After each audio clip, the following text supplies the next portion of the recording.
Today we're going to be making mini Nutella cheesecakes. These are no bake, they have an Oreo crust and a fluffy Nutella cheesecake, completely no bake. Let's begin.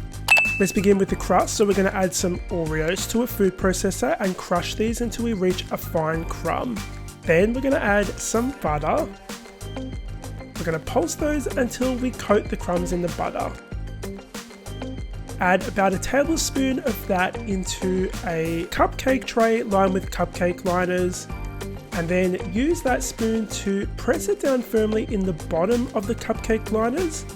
You're going to pop these in the fridge to chill for about 10 or 15 minutes. Let's move on to that fluffy Nutella cheesecake filling. We're going to add some heavy cream, vanilla extract to a large mixing bowl, and we're going to whip this until we reach stiff peaks.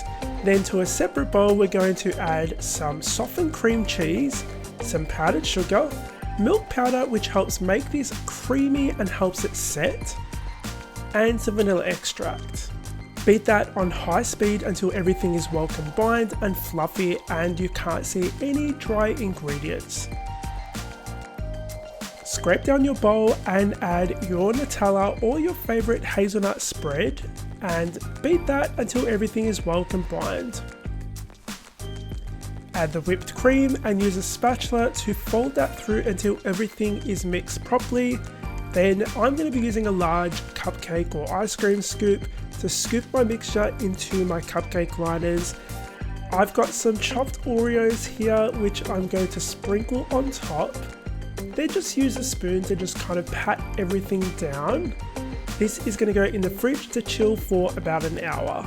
Once these are set, you can just unwrap them. We're going to add some more whipped cream to a piping bag fitted with a Wilton 1M tip and pipe some swirls on top of the cupcake cheesecakes.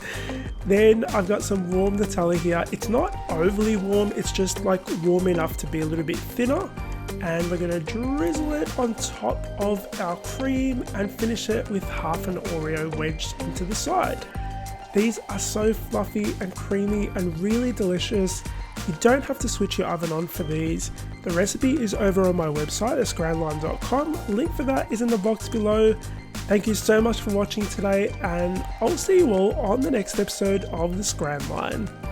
Oh, by the way guys, check out my latest savoury recipe over on my other channel, the Scran Line Everyday. Link for that is in the box below.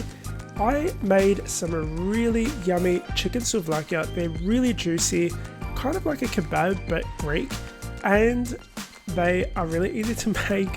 You can find the recipe for that on thescranline.com as well, and make sure you follow me on TikTok. I'm on TikTok now.